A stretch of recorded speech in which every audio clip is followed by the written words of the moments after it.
Everyone welcome back to the channel. So इस आज की वीडियो में हम दो क्वेश्चन सॉल्व करने वाले हैं जो कैश फ्लो स्टेटमेंट चैप्टर से है, डॉक्टर एस के सिंह के बुक से है। तो क्वेश्चन नंबर 16 का ए, क्वेश्चन 16 का बी हम इस आज के वीडियो में सॉल्व करने वाले हैं। तो क्वेश्चन पे हम जाने से पहले हमको बताना चाहेंगे जो भी हमने ब्लैक पेन से लिखा है ना उसका हम एक टाइप का फॉर्मेट है, ठीक है। तो फॉर्मेट पहले समझ लिया आप कैसे होता है, ठीक है। तो यहाँ पे इस क्वेश्चन में मतलब कि दिया रखा है हमको कि नेट प्रॉफिट या नेट लॉस नहीं दे रखा है, इसमें ऑपरेटिंग प्रॉफिट दिया है, ठीक है। तो उसके साथ हम नन केस आइटम को घटाते हैं, जोड़ते हैं। नन केस आइटम में वही जो एक्सपेंसेस एंड लॉसेस जो भी है उसको हम जोड़ते हैं और माइनस करते हैं, मतलब कि जो भी इनकम एंड गेन उसको माइनस करते हैं। और यहाँ पे आपको दिख रहा होगा, यहाँ पे add decrease in current assets और इंक्रीज इन करंट लायबिलिटी, ठीक है। तो डिक्रीज इन करंट असेट्स का मतलब क्या होता है, मतलब कि अगर नेक्स्ट ईयर जो भी मेरा करंट असेट्स है ना, अगर नेक्स्ट ईयर मेरा करंट असेट्स में अगर मेरा घट रहा है, ठीक है ना, तो उस केस से मेरा ऐड हो जाएगा, ठीक है। अगर वहीं पे मेरा यहाँ पे करंट लायबिलिटी रहता, मतलब कि करंट जो भी लायबिलिटी है अगर नेक्स्ट ईयर मेरा अगर कि बढ़ रहा है ना, उस केस में करंट जो भी मेरा करंट लायबिलिटी है अगर वो नेक्स्ट ईयर अगर मेरा बढ़ रहा है तो उस केस से मेरा ये ऐड हो जाएगा, ठीक है। और वहाँ पे लेस कब होगा, लेस कब होता है, यहाँ पे इंक्रीज इन करंट असेट्स, मतलब कि जब मेरे नेक्स्ट ईयर करंट असेट्स का जो भी अमाउंट है अगर वो बढ़ जाता है तो उस केस में लेस हो जाएगा, ठीक है। और यहाँ पे डिक्रीज इन करंट लायबिलिटी, इस केस में अगर मेरा करंट लायबिलिटी का जो भी अमाउंट है ना वो अगर नेक्स्ट ईयर अगर मेरा घट जाता है तो उस केस में मेरा माइनस हो जाएगा, ठीक है। तो यहाँ तक तो फॉर्मेट समझ आपको कोई दिक्कत नहीं होगा मेरे ख्याल से। तो आइए देखते हैं कि क्वेश्चन क्या कहता है। यहाँ पे मेरा क्वेश्चन का था, इसमें निकालना है मेरा ऑपरेटिंग एक्टिविटी निकालना, ठीक है ना। तो यहाँ पे मैं वही दिया operating activity before in working capital change दिया 57,500 दिया, ठीक है। तो वहीं हमने यहाँ पे ऑपरेटिंग प्रॉफिट दिखा दिया, यहाँ पे 57,500, यहाँ पे तो कोई दिक्कत नहीं। अब यहाँ पे जो मेरा डेटर है, ठीक है, तो डेटर मेरा है, तो डेटर में एक तरह से क्या डेटर में एक तरह से करंट असेट्स है, ठीक है, जो कि क्या जो कि यहाँ पे मेरा घट रहा है, डिक्रीज है, घट रहा है, डेटर मेरा घट रहा है। तो घट रहा है तो अगर करंट असेट्स वही डेटर मेरा करंट असेट्स है, ठीक है, करंट असेट्स घट रहा है तो उसके इसमें ऐड हो जाता है, मेरा रूल करता है 5,000 घट रहा है तो वहीं ऐड इसमें decrease in current assets debtor जो भी है उसको 5,000 उसको ऐड में रखेंगे, ठीक है। यहाँ तो कोई दिक्कत नहीं। अब यहाँ पे मेरा कर रहा है आगे कर रहा है स्टॉक भी मेरा एक तरह से करंट असेट्स है, ठीक है। इसमें दिखा रहा है कि ये मेरा बढ़ रहा है, जो भी करंट असेट्स है वो मेरा बढ़ रहा है। तो कितना बढ़ रहा है, तो 2,000 मेरे यहाँ पे बढ़ रहा है ना, तो बढ़ रहा है तो करंट असेट्स का जो भी मेरा अमाउंट है नेक्स्ट ईयर मेरा बढ़ रहा हो तो उस केस में मेरा लेस होता है, ये मेरा रूल करता है। अभी हमने आपको फॉर्मेट से बताया, अभी यहाँ पे लेस हो जाएगा, जो भी करंट असेट्स जो भी स्टॉक था बढ़ रहा था तो माइनस हो जाएगा, यहाँ पे लेस में दिखा दिए स्टॉक को 2,000, ठीक है। यहाँ तो कोई दिक्कत नहीं। अब आगे यहाँ पे कहता है बिल्स पेबल। तो बिल्स पेबल क्या है, एक तरह से मेरा लायबिलिटी है, तो बिल्स पेबल लायबिलिटी है, तो इसमें दिखा रहा है डिक्रीज, तो कितना घट रहा है, यहाँ पे दिखा रहा है 4,500। तो अभी हमने आपको फॉर्मेट से बताया कि करेंट लायबिलिटी अगर नेक्स्ट ईयर जो भी है जो भी अमाउंट उसका है अगर वो घट रहा हो तो उस केस में मेरा माइनस ही हो जाता है, यही ना होता है, ये रूल कहता है। हमने अभी आपको फॉर्मेट से बताया। यहाँ पे जो बिल्स पेबल है less decrease in current liability घट रहा था कितना, तो 4,500 यहाँ पे दिखा दे लेस में, ठीक है। यहाँ तो कोई दिक्कत नहीं।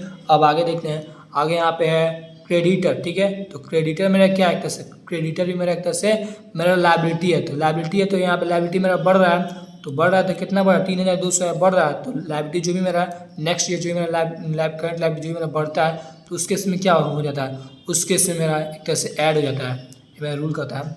यहाँ पे जो भी इंक्रीज इन करंट लायबिलिटी कितना था, क्रेडिटर था जो बढ़ रहा था, कितना बढ़ रहा था, तो 3,200 बढ़ रहा था। यहाँ तो कोई दिक्कत नहीं हो गया, ठीक है, यहाँ तो कोई दिक्कत नहीं। अब आगे यहाँ पे कहता है कैश एट बैंक का था इंक्रीज, ठीक है। यहाँ पे कैश एट बैंक, तो इसमें हम ऑपरेटिंग एक्टिविटी बना रहे हो, वो भी कौन सा मैटर, तो इनडायरेक्ट मैटर से इसमें बनाने के लिए बोला है। यहाँ पे प्रॉफिट नोट में लिखा है profit and loss balance is not given, नहीं दिया। तो calculate net cash in flow from operating activity by indirect matter, ठीक है।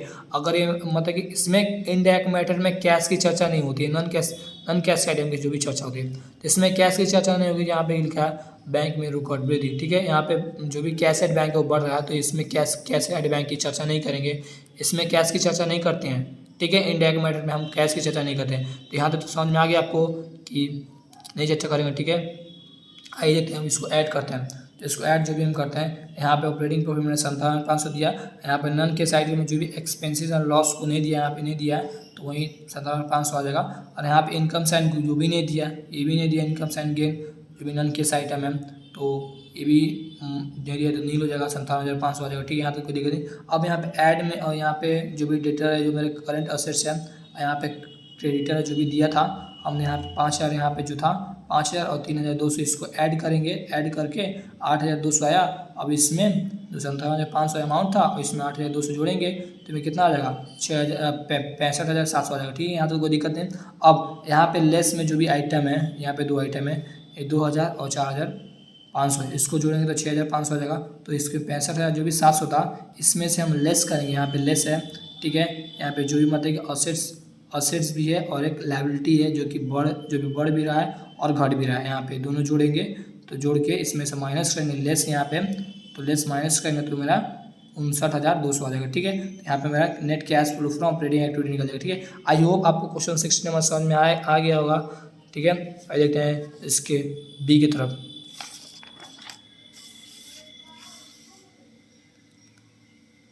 तो बी में क्वेश्चन क्या कहता है,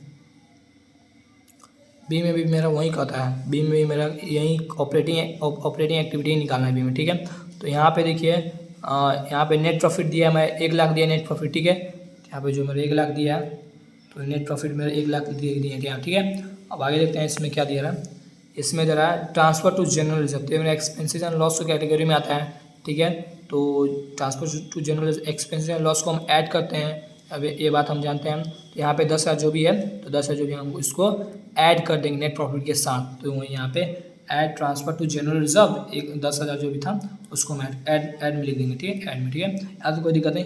अब यहाँ पे आया कहता है डिक्रीज इन डेटर, तो डेटर मेरा एक तरह से क्या है, तो डेटर एक तरह से मेरा करंट असेट्स है ना भाई, डेटर में एक तरह से करंट असेट्स है, और करंट असेट्स में जो भी मतलब कि घट रहा है, तो उस केस में क्या होता है, उस केस में मेरा एक तरह से ऐड हो जाता है। ठीक है, करंट असेट्स में जो भी मेरा घटता है नेक्स्ट है, तो उसके इसमें ऐड हो जाता है, रूल करता है कितना है, तो 25,000 है।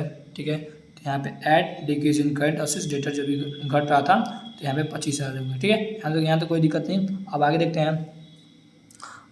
हैं जो भी मेरा यहाँ पे डिक्रीज इन ट्रेड पेएबल, तो यहाँ घट रहा है, तो ट्रेड पेएबल मेरा क्या है, ट्रेड पेएबल मेरा भाई साहब एक तरह से करंट लायबिलिटी है, तो करंट लायबिलिटी है, तो यहाँ पे घट रहा है। नेक्स्ट ये एक तरह से मेरा घट रहा है, तो उस केस में लेस हो जाता है, वो जो मेरा रूल कहता है कितना है, तो यहाँ पे 20,000 है। ठीक है, यहाँ पे लेस में आ जाएगा, यहाँ पे जो मेरा ट्रेड पेएबल है, ठीक है, लेस में 20,000। ठीक है, हाँ यहाँ तो कोई दिक्कत नहीं आपको। आगे देखते हैं आगे कौन कौन सा आइटम दिया, आगे दिया इसमें discount on debenture return of. ठीक है, ये भी मेरा एक्सपेंस एंड लॉस की कैटेगरी में आता है, तो discount on debenture return of कितना है, 5,000, तो इसको ऐड कर देंगे हम, तो यहाँ पे हमने ऐड लिख दिया नेट प्रॉफिट के साथ, discount on debenture return of 5,000। ठीक है, यहाँ तक तो कोई दिक्कत नहीं। अब आगे देखते हैं इंक्रीज इन स्टॉक। अब स्टॉक मेरा देखिए, अब स्टॉक मेरा एक तरह से करंट असेट्स है, स्टॉक मेरा करंट असेट्स है, अब ये मेरा बढ़ रहा है, तो उसके समय मेरा लेस हो जाना चाहिए, तो वही लेस कितना है, मतलब कि लेस हो जाएगा ना, लेस हो जाएगा। यहाँ पे स्टॉक मतलब करंट असेट्स में बढ़ रहा है, करंट असेट्स बढ़ रहा है, तो कितना बढ़ रहा है, तो यहाँ पे 18,000 बढ़ रहा है। ठीक है, तो रूल क्या कहता है, अगर मेरा करंट असेट्स में अगर बढ़ रहा है, तो उस केस से मेरा लेस हो जाता है, ये ना रूल कहता है।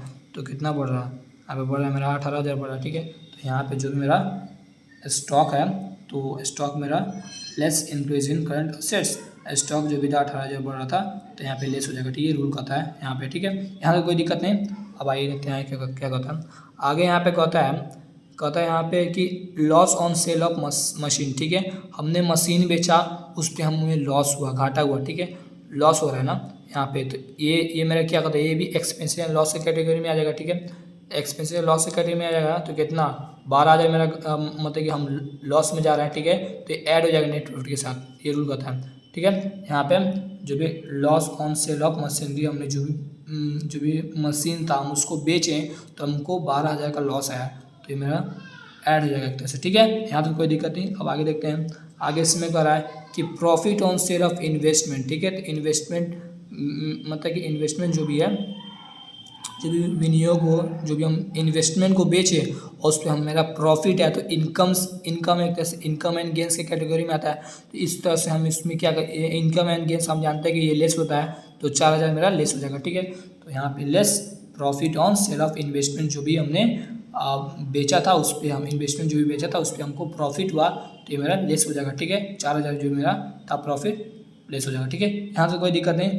अब यहाँ पे तो और कुछ तो नहीं दिया, अब इसको ऐड कर लेते हैं। तो नेट प्रॉफिट मेरा 1 लाख दिया था। ठीक है, अब जो भी नॉन कैश आइटम जो भी था एक्सपेंसिव लॉस में इन तीनों दिया था, ये तीनों को जोड़ेंगे तो कितना आएगा, 27,000 आ जाएगा।